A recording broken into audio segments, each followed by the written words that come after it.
Good afternoon and welcome to today's Caregiver webinar, Financial Steps and Resources for Family Caregivers. My name is Allegra Jaffe and I am the supervisor of the Caregiver and the Supportive Service Unit here with the Fairfax Area Agency on Aging. A few housekeeping items before we begin today's session.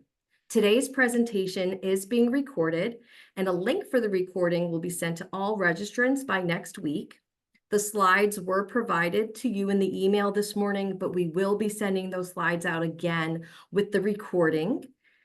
There is a Q&A button that you could use today on your Zoom bar. We will do 10 to 15 minutes of Q&A with our speaker at the end of the presentation. Also, could you please take a moment at the end of the presentation? We will have a survey that comes up with questions. We would love to get your feedback to continue to make more webinars that are interesting to our caregiver community. And I would love to introduce our speaker, Dr. Laurel Beedon. Dr. Laurel Beedon has spent her career working on retirement income policy as a researcher, writer, speaker, and educator. Dr. Beedon is retired from the Government Accountability Office, GAO, where she was a senior analyst in the Education, Workforce, and Income Security Division. She is currently a senior research fellow at Weiser. Among her GAO publications are studies on the provision of home and community-based services and how the Social Security Administration delivers information to the public. Her prior experience includes senior policy advisor at the Public Policy Institute, PPI. At PPI, she conducted research and published numerous reports and briefs on Social Security, old age and survivors and disability insurance, and other retirement income sources with a focus on aging and women's communities. And she is currently on the board of Senior Services of Alexandria. Thank you so much, Dr. Laurel, for being with us here today and sharing with us. I'm going to let you take it away. Thank you. And I'm delighted to be here talking with you all. And I want to thank both Allegra and Guli.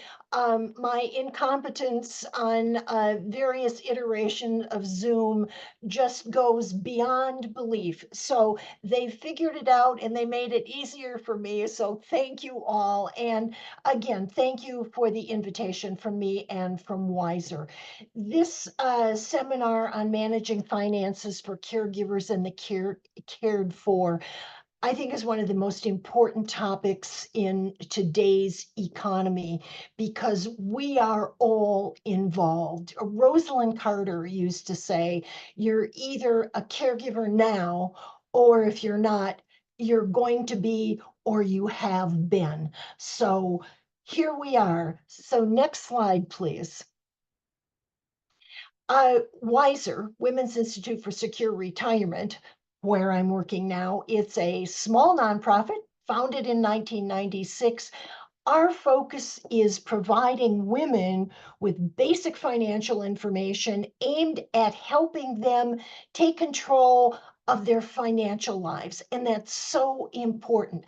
A lot of times, it's not that we're dumb, it's that we're so busy doing everything else, we forget. And Weiser is trying to make it easier so we can all do that. We also help educators and policy makers understand financial issues as they affect women particularly. And then we bring together key stakeholders, which is other aging organizations, other women's organizations. Next slide, please. We run the National Resource Center on Women in Retirement Planning, which is operated in conjunction with the Administration on Aging. It is a one-stop shop for basic retirement information and resources. And if you go to, at the bottom of the screen, you see www.wiserwomen.org. You can go to that site and see us. Next slide. Excuse me, my throat. Weiser Financial Caregiving Hub. Now, this is a biggie, particularly for what you all are here for today. Next slide. If you go to wiserwomen.org, right there on the screen, you can see the Weiser Financial Caregiving Hub, and it is a one-stop page that will give you all kinds of resources for financial caregiving.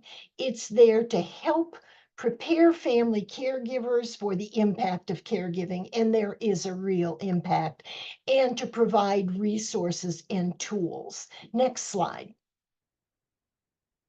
Here's a picture of what the website looks like, and you'll see at the top there are tabs. Are you taking care of a spouse, a friend, a child, a special needs adult or child? And you can work through. What I like to say is we do not have the cool answer. Nobody has the cool answer. The only person who has the cool answer is you, because your situation is individual. But we can help provide you with the resources that will help you get to the cool answer. So let's rave on. Next slide, please. Where are we and where we are, caregivers today. Now, caregiver is a very broad term. I'm providing caregiving. Am I providing personal care, health monitoring, coordination of care, household work, financial assistance? And one of the most important things that we forget about is acting as a social director, taking my mother out for lunch once a week. Or my parents were in Minneapolis, St. Paul. And then when my dad died, my mother, and I talked to my mother twice a week at the same time. So we always knew where I was, what I was doing, and I was going to call her. So I was a social director in that way. I also was a social director because I spoke to the manager of the continuing care retirement community, happened to be Presbyterian Homes, where she ultimately went at age 91 after my dad died. And I talked to the care manager there to make sure she was getting out and doing things. And if she wasn't, I wanted to know why, to talk with her and ask her and be sure that she was comfortable. So we're all doing it at some level, or going to, or have done. Um, Here's the kicker. Between 2020 and 2060, the number of older adults is going to increase by 69%, from 56 million to almost 95 million. Most will need at least 3 years of care. Now, that the care spectrum is pretty wide, so it may need just a visit, but it also may need nursing home care. 1 in 5 will need 5 years of care, and the caregiving crunch is coming.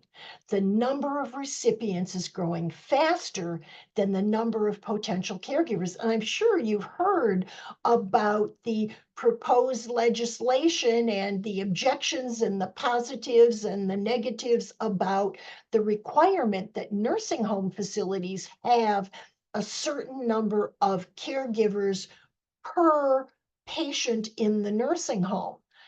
It's more expensive. Nursing home people who are in the nursing home as patients need more care and more caregivers. It is a controversial issue. Next slide, please. What we're going to cover. We're going to cover the cost of care. Just want to get everybody kind of oriented to what this costs. Some of you probably already know about the costs. I'm just going to go over it. For those of you who already know, sit back, have a sip of coffee or water or whatever, and I'm going to get to who are the caregivers, the financial impact of providing care, and then steps you as caregivers can take. And I call it a twofer, because not only are the steps that as caregivers you can take those steps for yourself as a caregiver, and you can take those steps for the cared for individual if they haven't done those things yet. And then a whole load of resources and tools. Next slide, please. Cost of care. These are 2023 numbers, but I guarantee you they've done nothing but increase. They are median numbers, which means 50% above and 50% below, but they're enough to give you a feel. The national median monthly cost for adult daycare center. Now, this is not somebody to be with the person at night or get them dressed in the morning. This is someone who is taken to an adult daycare center more than $2,000 a month. Now, compare that to a nursing home, a SNF, a skilled nursing facility. The national median monthly cost was almost $9,000 a month, and that is for a double room, and for a private room, almost $10,000 a month. Now, senior living and assisted living residences, and oftentimes those are combined into CCRCs, continuing care retirement communities. And bear in mind, these costs all vary by state and availability of workers and what the minimum wages are. There are all kinds of things, but these are giving you round figures to understand. The national median monthly cost for senior living was about 5,000 plus in 2023. In the DC area now, in just senior living, not assisted living, senior living, that's more like $6,000 now. And if you go into a nursing care facility or a facility that is a memory care facility, that goes up again. Next slide. More cost of care, at-home care. I have a friend who is just, I am not going to go into a home. I am not going to put my wife into a home. I am going to take care of her here. I'm going to bring in care. And that's lovely if you can do it and if that is what you want to do. Homemaker services, a month, almost $6,000. A home health aide. Now that's someone, my dad, he was aspirating food, so they put in a stomach tube just to get his lungs cleared up, and then they took it out. But they had a home health aide come on an hourly basis to make sure that the wound was clean, and when they removed the tube, to keep that wound clean so it would heal. The hourly median, homemaker services, $30 an hour, a home health aide, $33 an hour. And again, those costs are going up to more like $40 an hour. Now, caregivers here, not paid caregivers. Write this down and just put it in the back of your mind. I'm going to say it a couple times.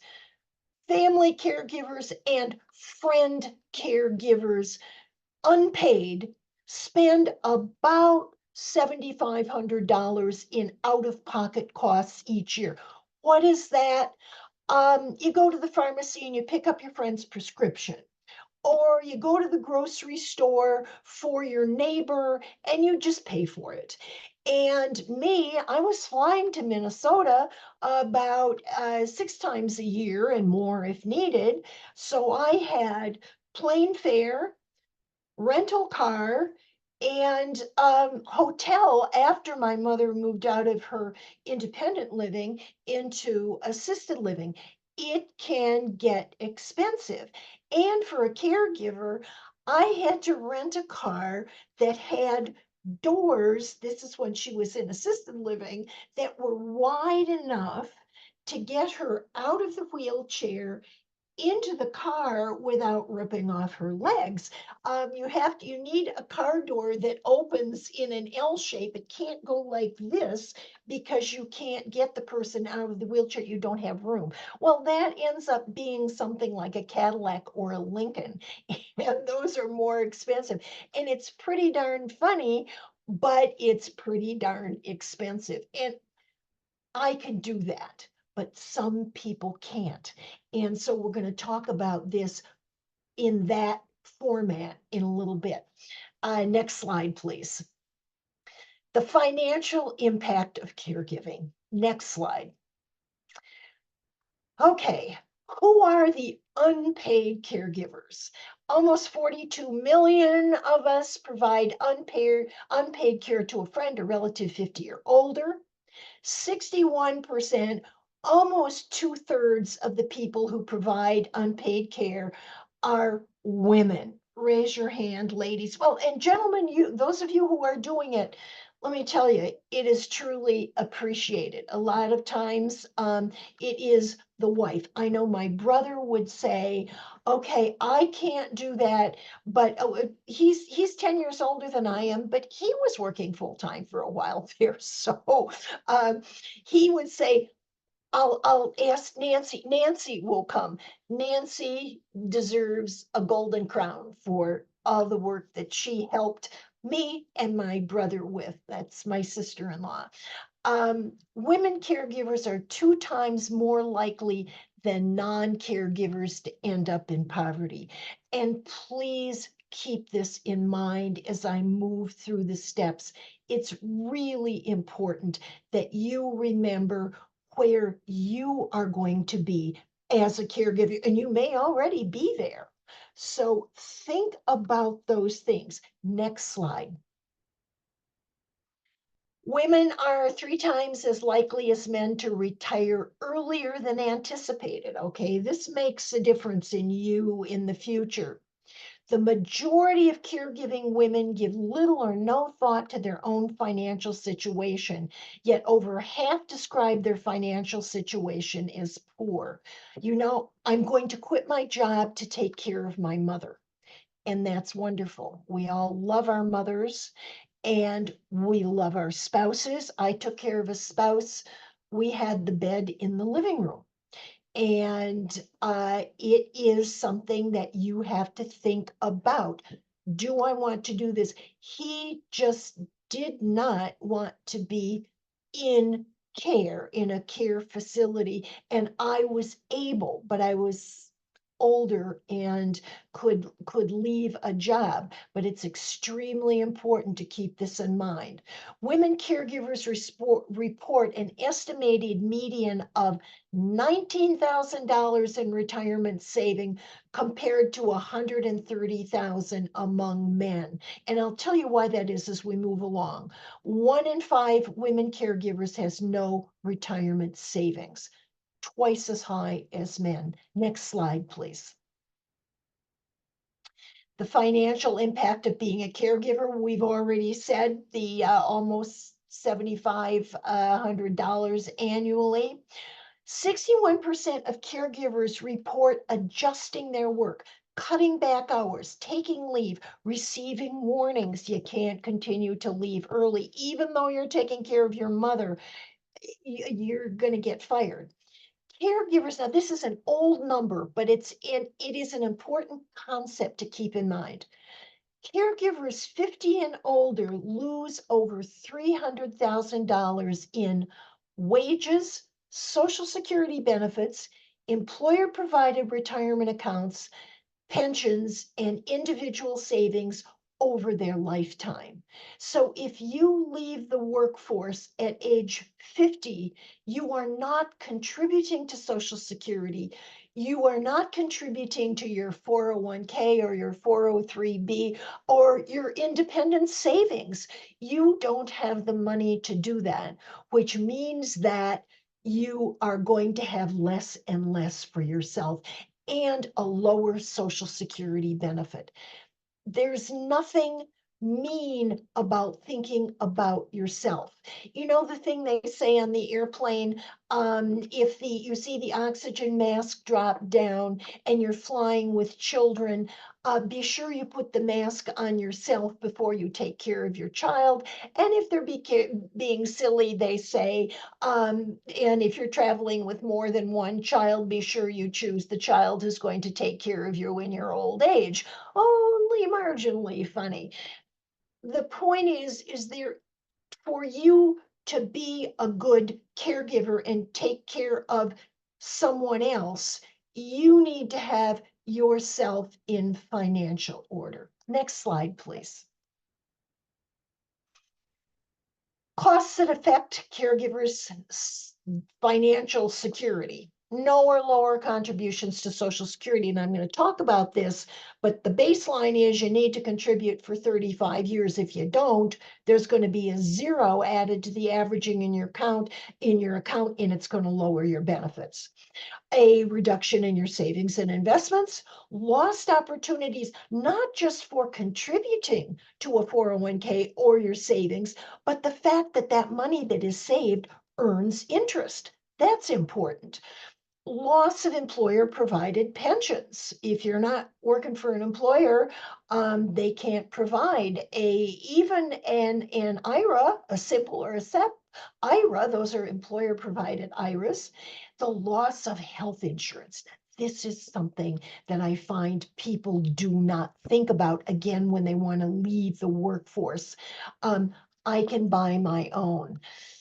You can, for about 18 months after you leave your employer, you can get, it's called COBRA, but you aren't paying what you used to pay when you were employed. You're paying the full ride, which means you're paying both the employer and the employee half. So it's very expensive. And at the end of that period of time, all COBRA says is you don't have to go through any health inspections, and you don't have to be sure that you meet certain criteria to get this kind of healthcare coverage.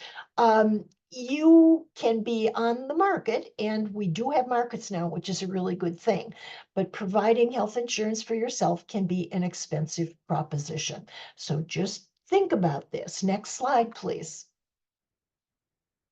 Two hard facts for financial caregivers. Now, this is something for you or the caregiving, what you need to look forward at. The need for financial assistance escalates over time. This for both you and for the person you're caring for. The person you're caring for is probably going to need more and more assistance as the caregiving time goes on. And that can be at least 2 to 3 years.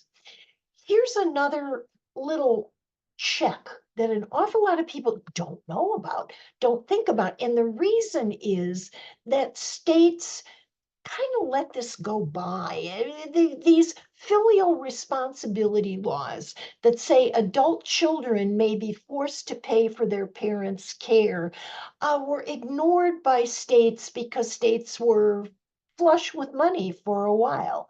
Well, that's kind of going away now. States do not have a lot of money, and the cost of providing Medicaid is costing the states. And so they are looking at these.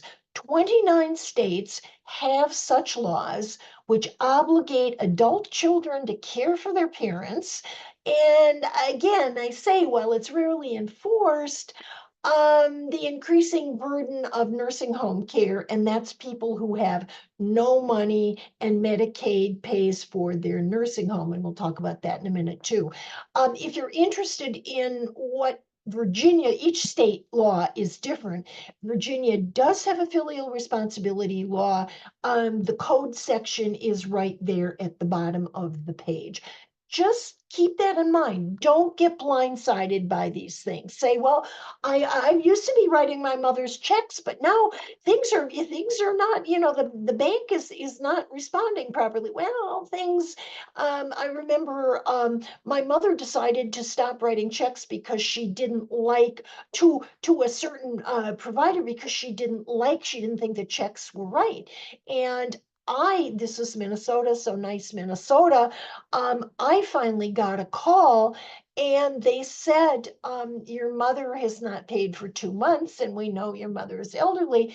And I'm thinking, what is this? My mother is pretty sharp, and what is the deal? So I said, "Hmm." And I called my brother and I said, this is the younger, cuter Dr. Beedon calling the older, richer Dr. Beedon. What's going on with mother? Well, he said, okay. And we called mother and we very gently said, we understand, that this bill is not being paid. And she said, well, yes. She said, I wanted to look into it. I just haven't had time. I think the bill is wrong. And so we said, maybe it would be a good idea if we started paying your checks, and in the end, we ended up giving it to the bank, having everything sent to the banker, and he saw that the bills were paid. But it happened, it escalated. And keep that in mind. Next slide, please. Money mistakes as a caregiver we make. I'm saying it again. Not making your own finances a priority, not understanding how Social Security benefits work, and I'm going to talk about that in a minute, not asking your employer about job and benefit flexibility. You know, a lot of times we're afraid to ask, and and I've got a list of things to ask for coming up. Not accounting for the need to pay for your own care, not just making your current finances a priority, but paying for your future eventually. Not exploring potential retirement income options. If you choose to retire and you say, "Oh, I can't do this," are there options for income? The gig economy provides all kinds of options. Now, they probably don't have benefits. It's probably very low pay, but you never know. Explore those things. Now, the last two, always paying for the cared person's everyday expenses. We've already talked about this. But think about, is there a way to not do that and save that money for yourself, or only pay for a few things that you decide this is what I'm going to help pay for?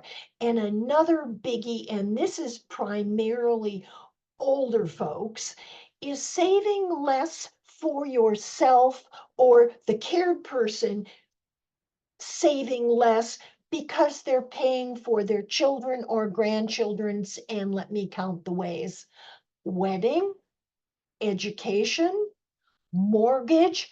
We all want to help our children, our nieces and nephews, all those lovely young people that we've watched grow up. But I don't think they want us to not have enough money to get along in our own future. So think about this in the context, again, the twofer of the person you're caring for. If you're doing the financial caregiving, which this is about, check and see. You may want to give them $2,000 instead of $5,000, and we'll keep that extra $3,000 aside to pay for upcoming healthcare costs. Next slide, please. Steps that you as a caregiver can take. I've given you all of the bad news and all of the things, you got to do this. Let's look at some of the steps. Next slide. Financial steps. One, the obvious. Think carefully about the consequences of leaving your full-time job or even working part-time, because it reduces your income right now. And can you afford to pay your mortgage? And this may include your spouse or your older children who are living with you. Can you combine afford to pay the mortgage on the house or the car payment with a reduced income? You may lose your health insurance, and of course, there's the loss of future benefits. So you're thinking about this. Then outline your retirement needs. And Wiser has got lots of things that will help you if you go to the website.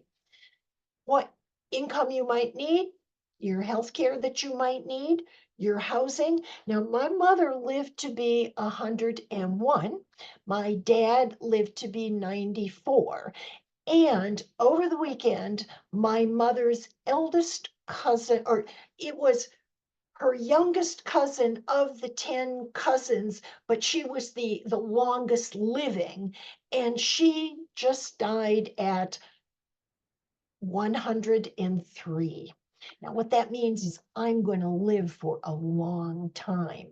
So I need to think about a very long-term living, and maybe the last several years of my life are probably not going to be as healthy. So I need to put that into my healthcare and my income outline and the kind of housing I want to be in.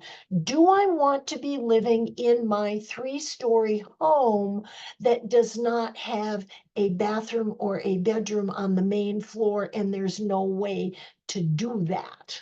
So maybe I'm going to have to move and that's going to cost money, okay? So what are my retirement needs? Then what do you have?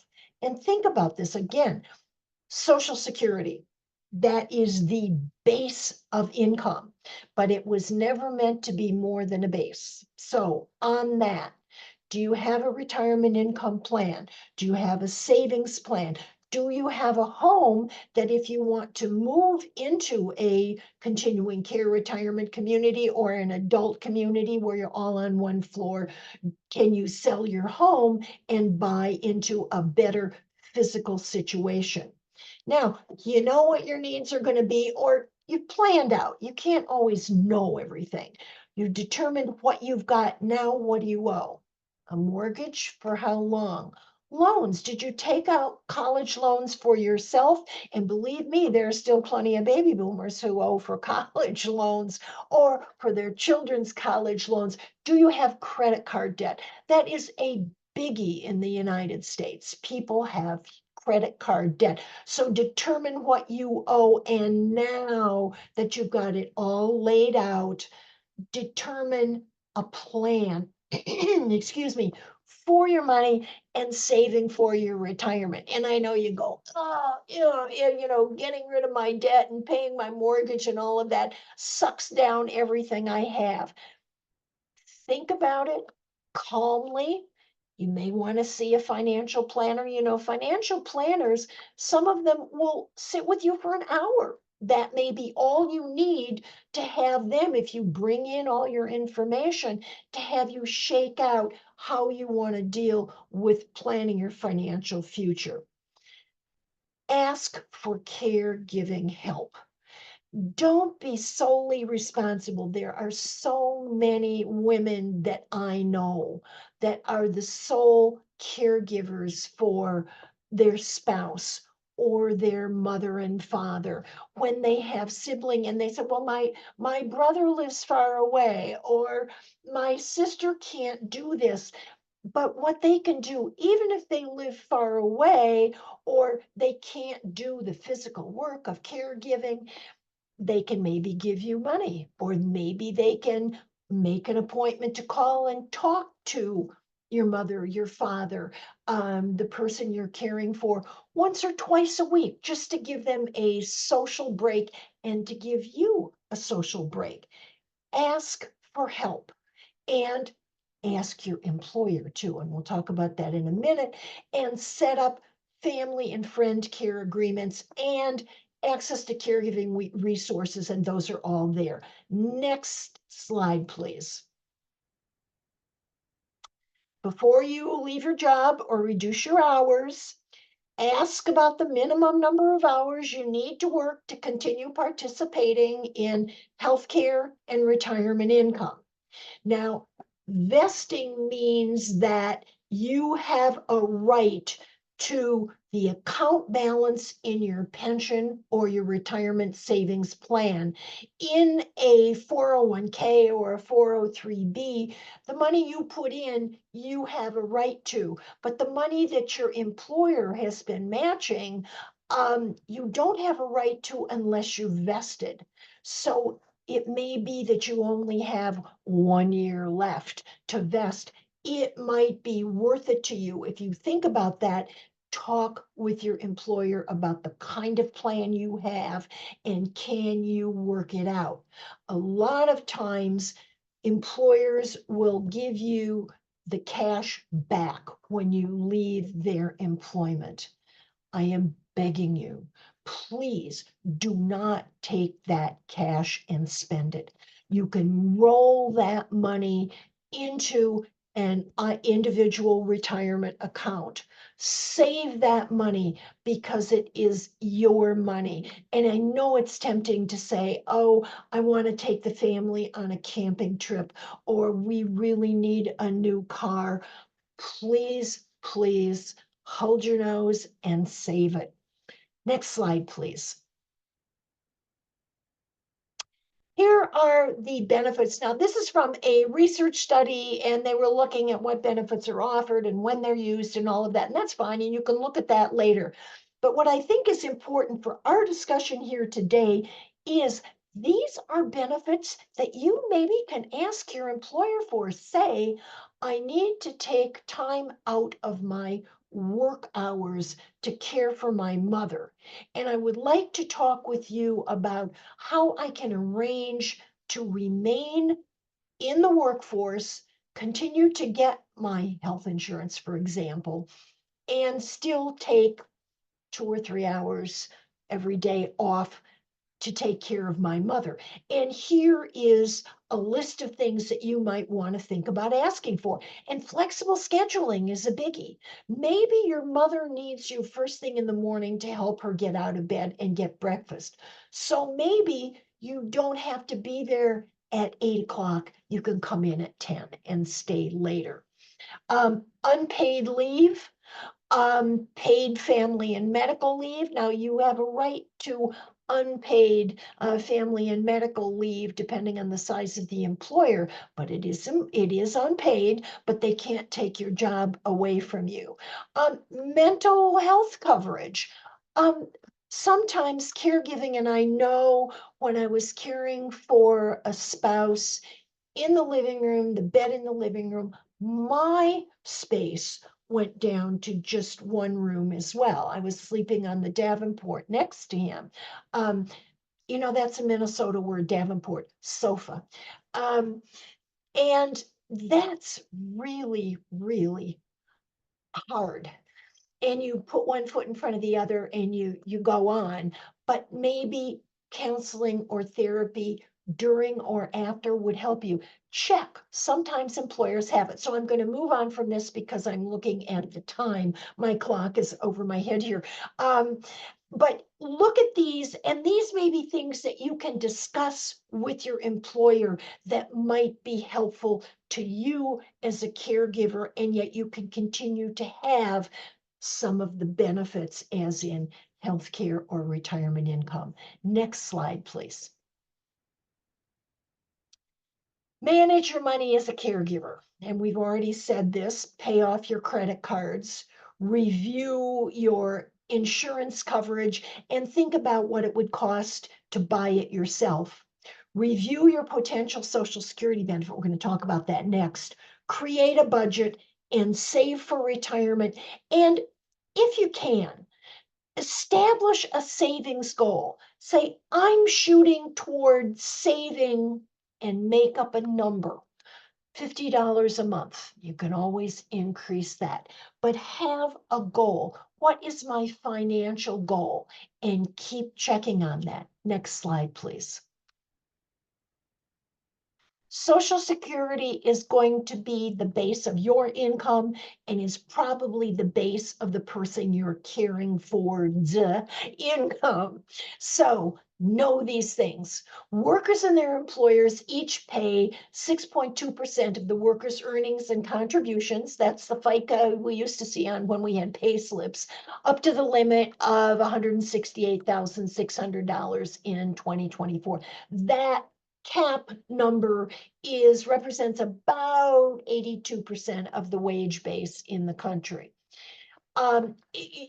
What you pay into Social Security, what you get out reflects what you paid in. So some people are nowhere near 168,000. Their benefit is going to reflect that. Interestingly enough, it reflects your earnings rather than a dollar amount. So the formula is set up, and I won't go into the formula, but it is set up to replace a larger portion of low income earnings than for high income earners.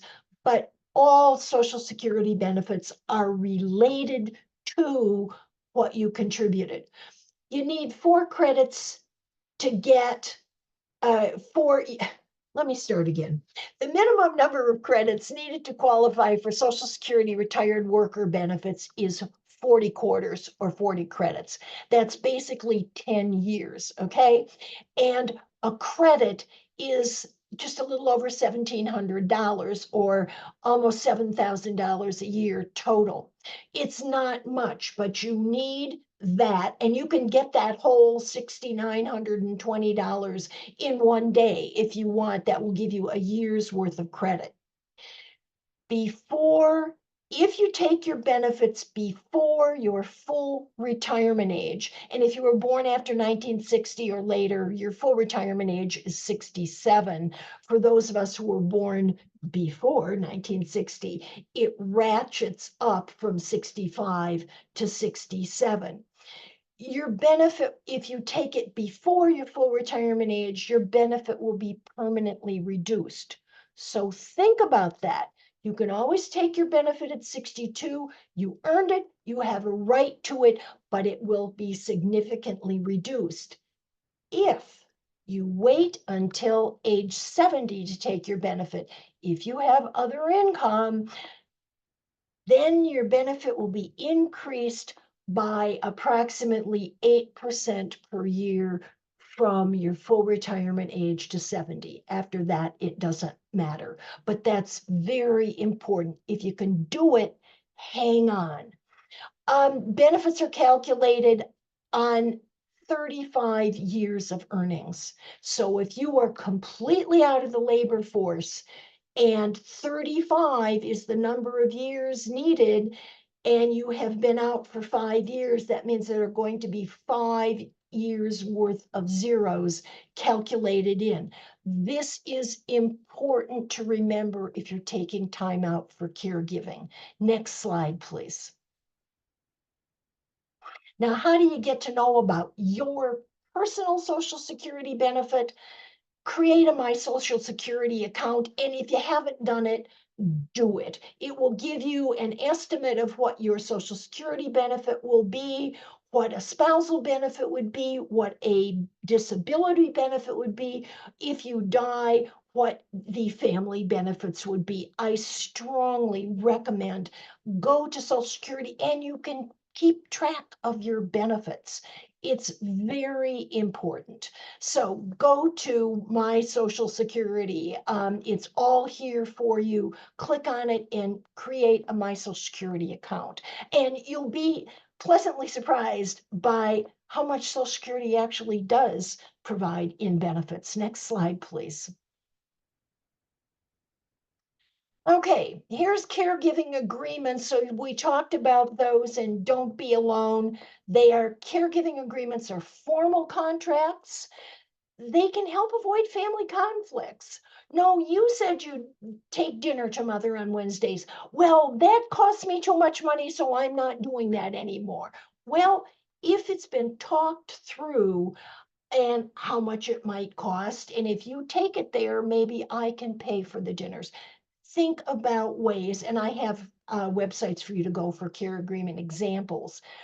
Discuss it with family members or the friend and resolve it before it is drafted. Now, for Medicaid purposes, and I have another slide, an agreement can show that care payments were legitimate and not an attempt to hide assets. Check the state Medicaid rules. Regulations vary from state to state. Next slide. This is important, and I have a slide on it. Okay, care agreements, these are the things they should follow. I'm going to start talking really, really fast here. You can look at these for more information on personal care agreements. There is a site at the bottom of the page here. Next slide, please. Caregiver as independent contractor. Now, this is what I wanted to talk about, as it applies both to if you have 0 years, if you haven't paid into Social Security for 35 years, this might be helpful. And it gives you income, and it also allows, this is a caregiving agreement in the context of Medicaid. So if you are providing most of the care for a family member, ask the family to pay you as an independent contractor. The amount of compensation must be reasonable, and you can probably use my data. $33 an hour, or whatever the national average is, it should be similar to what you would be charged in your state or geographic area for similar services. In addition to an income, if you are paid, it will give you an opportunity, you personally, to save for your retirement by setting up a small employer. These are IRAs, these are iterations of IRAs, a SEP plan, a simplified employee savings plan for you, and continue to contribute to Social Security. So there would not be a zero amount there, there would be a dollar amount there. So this is something to think about as well. Next slide, please.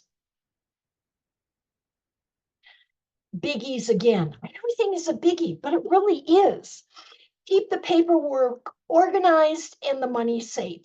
Be sure you create and record your financial information, you as the caregiver, and the same for the cared for individual. And down at the bottom where I say keep all passwords in a secure place, such as Bitwarden or 1Password, there are safe password places. Or you can keep them in a book, but don't write out the whole password. Have some kind of a code and record all of these things. If you have a power of attorney, and that's coming up, may I have the next slide, please? There we go. If you have given somebody the power of attorney or the living trust or the healthcare proxy, they need to be able to get into those documents. And a lot of documents we keep online now. So be sure that you have a way to get into the documents. I think in the old days, we always said you needed to have the key to the safe deposit box. Make sure that these legal documents are complete and up to date for the person you're caring for and for you yourself. And I am not an attorney and I am not an MD. These are the documents I recommend that you see an attorney. If you cannot afford an attorney, I'm going to have websites for NALA where they can recommend a list of legal aid attorneys that are available. And I know they are available all over Arlington and Alexandria. And if worse comes to worse, there are websites for $100. You can get forms. Mistakes can be made, and I would love to have you have an attorney look at things. But if you can't, please don't say, I can't afford any of this, I'm not going to do it. I urge you, give the gift of these decisions that you have made to your children or your friends.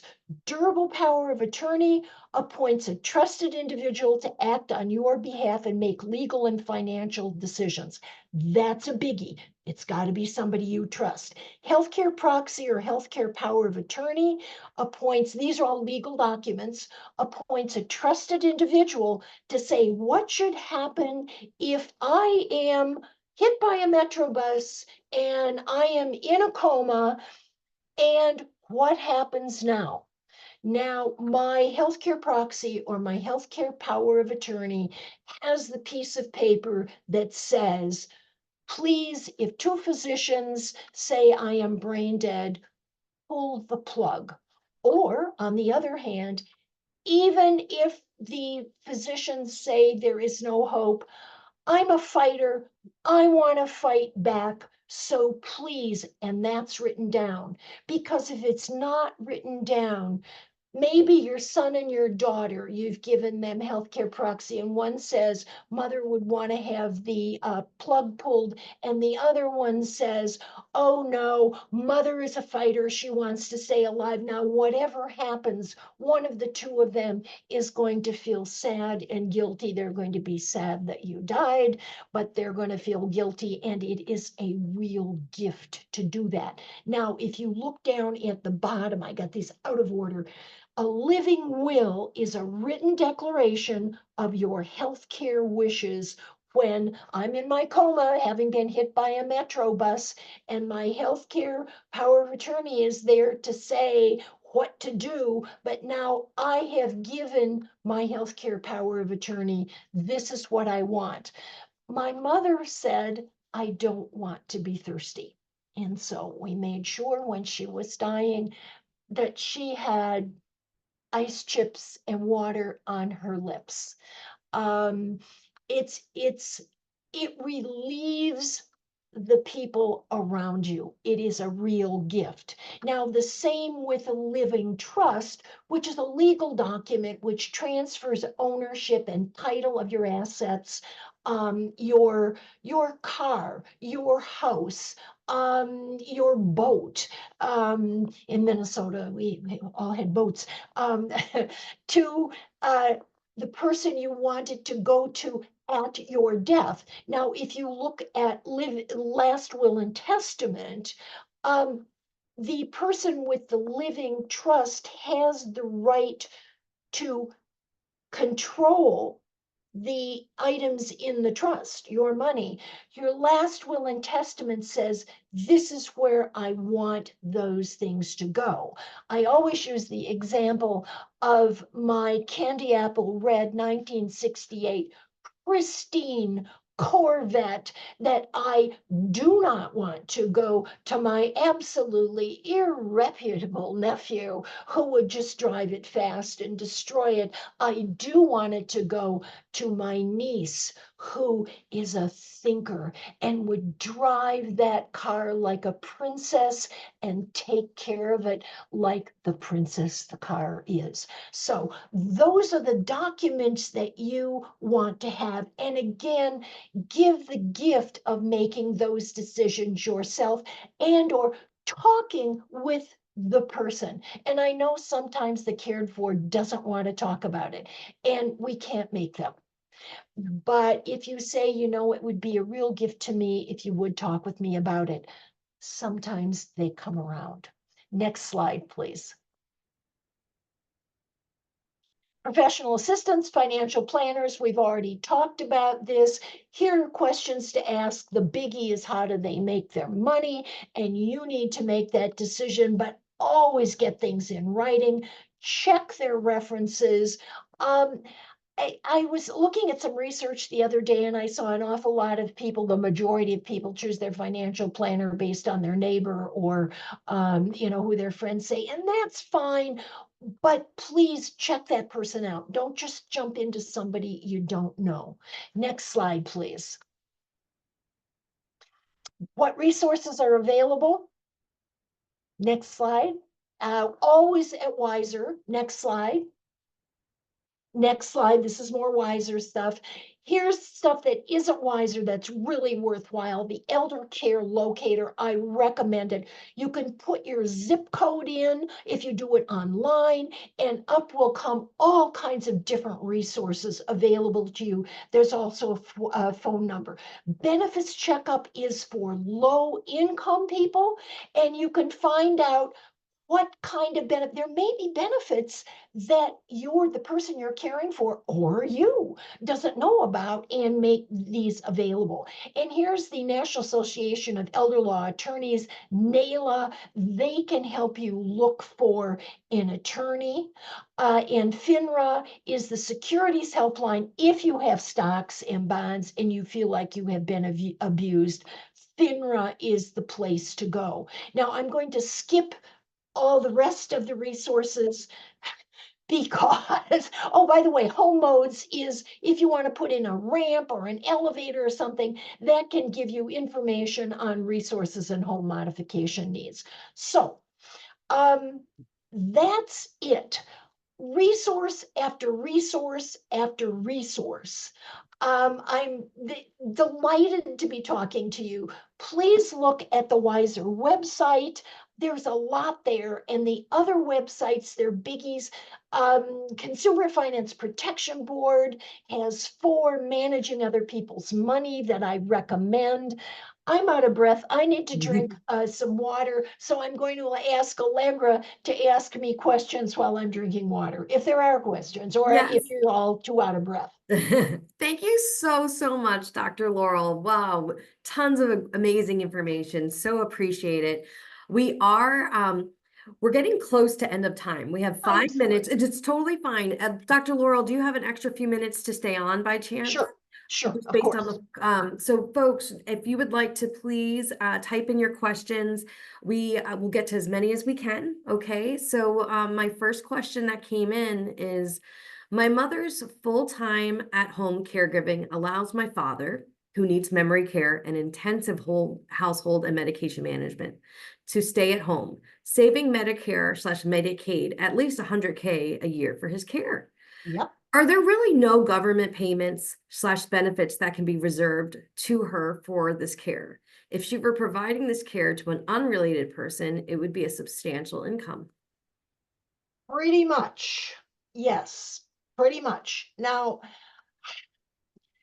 you could check with an elder care attorney, or someone, a manager, a care manager might help your mother be able to adjust the payments that she has, and there might be some local, um, Fairfax County or Alexandria or Arlington County services that she may not know about. Go to Elder Care Locator and check first. But then I would check, and see if you can find a good care manager. And I think your AAA now, Allegra, do you have names of caregivers? I don't know how you folks work with that. I In mean, not caregivers, I mean care managers. Oh, so we have some care management here that we offer at the Area Agency on Aging, but I really do recommend everyone. We have a main phone line that is an aging, disability, and caregiver resource line. It's available Monday through Friday from 8 to 4:30, and you're welcome to give us a call and ask us about resources and eligibility programs that you might be eligible for that you just didn't know about. Yeah, And so I'll put that I'll share that number in the Q&A, or we will also put it in the follow-up email so that everyone I has think that that's it. really good, and I was speaking at another engagement, and there was a young woman who was talking about her mother and how, she's had to move in with her mother, and her mother couldn't cook and cook, and I thought, this young woman did not know about Meals on Wheels. Mm, mm, And I know Alexandria does Meals on Wheels. I've done some delivering, and it is wonderful. And mhm. just little things like that that people don't know, and the incredible difference that makes, to get. And the other thing is when you deliver Meals on Wheels, people are waiting for you, and they say, "Oh, I'm so glad to see you." It's just a person to person touch. But boy, do I hear you about the a level of dollars that your mother is dealing with. But do talk. Triple A's are wonderful, and so are your local organizations. And again, I do a shout out to Senior Services Alexandria, but I know that there are organizations in the various counties. Check with them. But your AAA is a pivot point for you. Absolutely. And I'm gonna just say the number so everyone, if you want to write it down, it's 703-324-7948. Again, that's 703-324-7948. It's a must answer line Monday through Friday, 8 to 4:30, and you can get connected to our resources and services here at Fairfax County with the Area Agency on Aging. So great plug there, Dr. Laurel. And yes, please connect with us. And on the screen right now, you have my direct phone number too on the PowerPoint. So I'm more than happy to connect you to where you need to go. Another question we had come in is, should my mother start keeping track of expenses of caring for my father?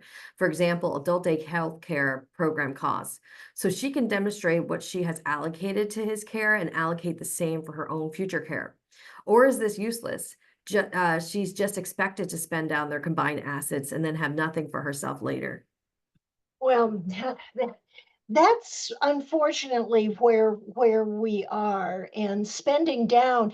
If she spends down to next to nothing, she would qualify for long-term care through Medicaid, but that is not pretty. I have a cousin, a blood cousin, and let me tell you how scary that is.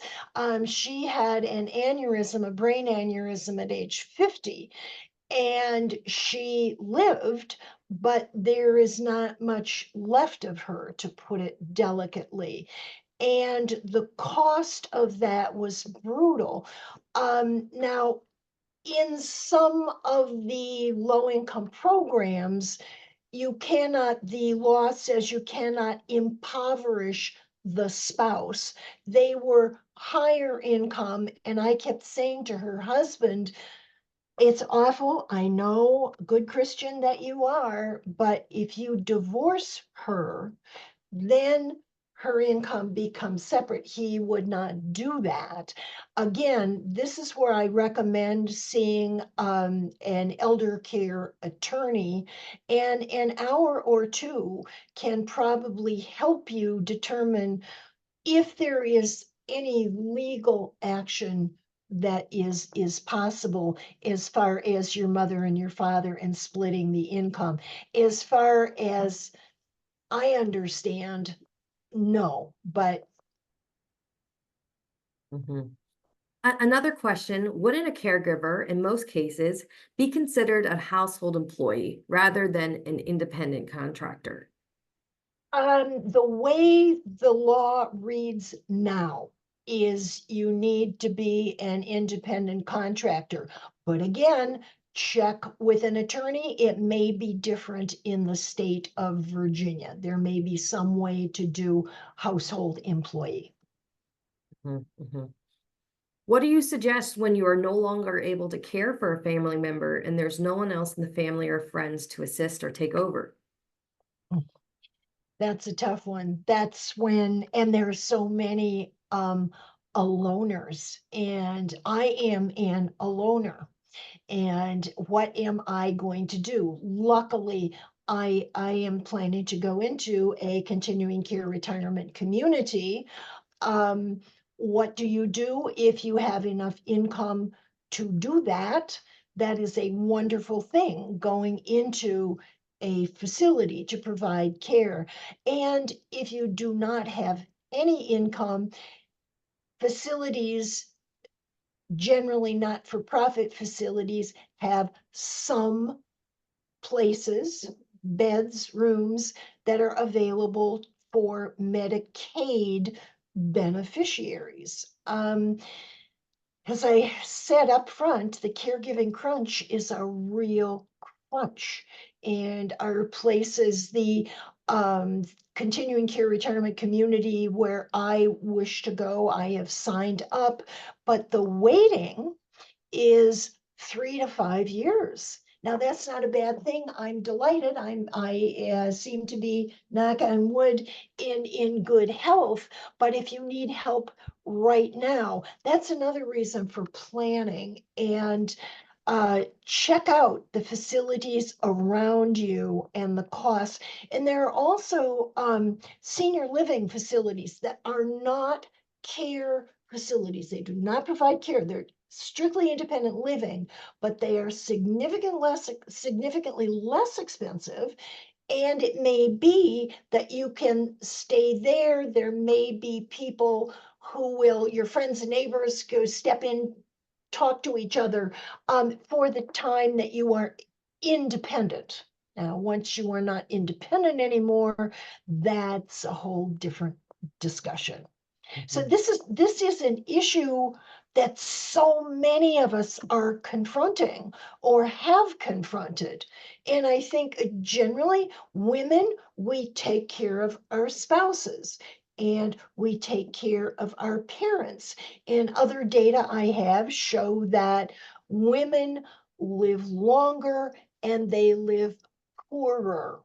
Um, what do we do? Well, call your member of Congress and say, we need more caregiving. We need more assistance with caregiving. I'm speaking for myself, not for Wiser, but we need to think about long-term living.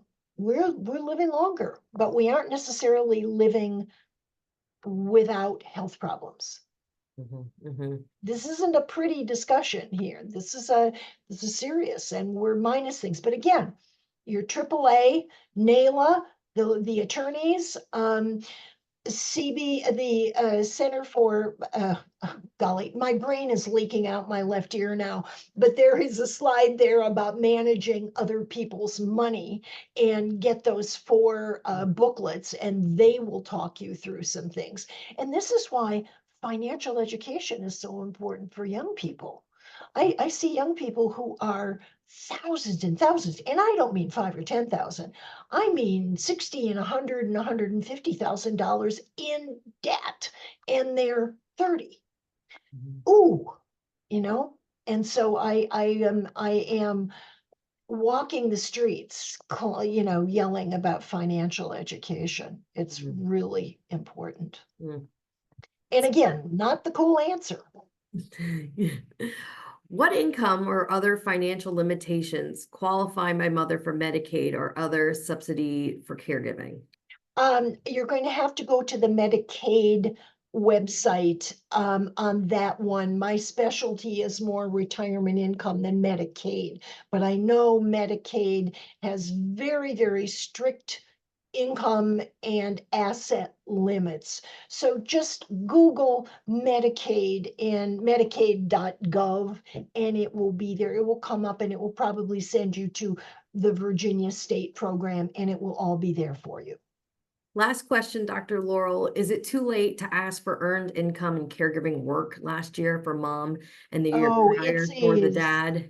It sees. I just wrote a paper on the earned income tax credits that, or it was part of a paper I just published, um, that how important they are, but it was tied to the the COVID relief. It is being discussed. So stay tuned. They're very important, earned income tax credits and childcare.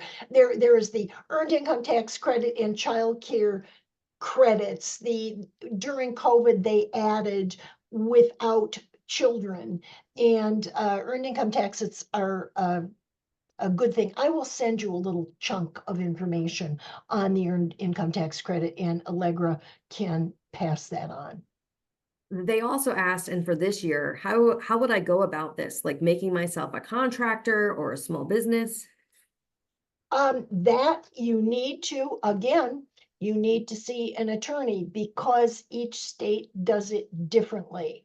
But an hour's worth of an attorney's time is probably worth it. And go into NAILA, or just for for the Fairfax area, look for Legal Services Fairfax County or Legal Aid Fairfax County. Yeah. Well, thank you so much, Dr. Laurel. We're going to wrap up. Thank you for everyone who stayed on a little longer with us here today. You're terrific information. So appreciate everything you shared, Dr. Laurel. I'm thinking of you all who are providing care. I have done it, and it is hard. And for those of you who with the financial issues, please take a look at some of these things. Do see an attorney, call Allegra, and I'm sending you good 1960s vibes for doing it well. Thank And I'll you. send some stuff on the earned income tax credits. Oh, thank you so much. And I want to thank our audience again for spending the past hour with us. We know that your time is valuable. And I wanted to invite everyone to our next caregiver webinar, which is going to be Dimensions of Caregiver Wellness on Wednesday, July 17th from 12 to 1 p.m. And just another reminder to please fill out our survey and share with us what caregiving topics that you're interested in for the future. Again, I hope everyone has a great afternoon. Thank you again so much, Dr. Laurel. Take care, everyone. Thank you. Thank you. Bye-bye. Bye-bye.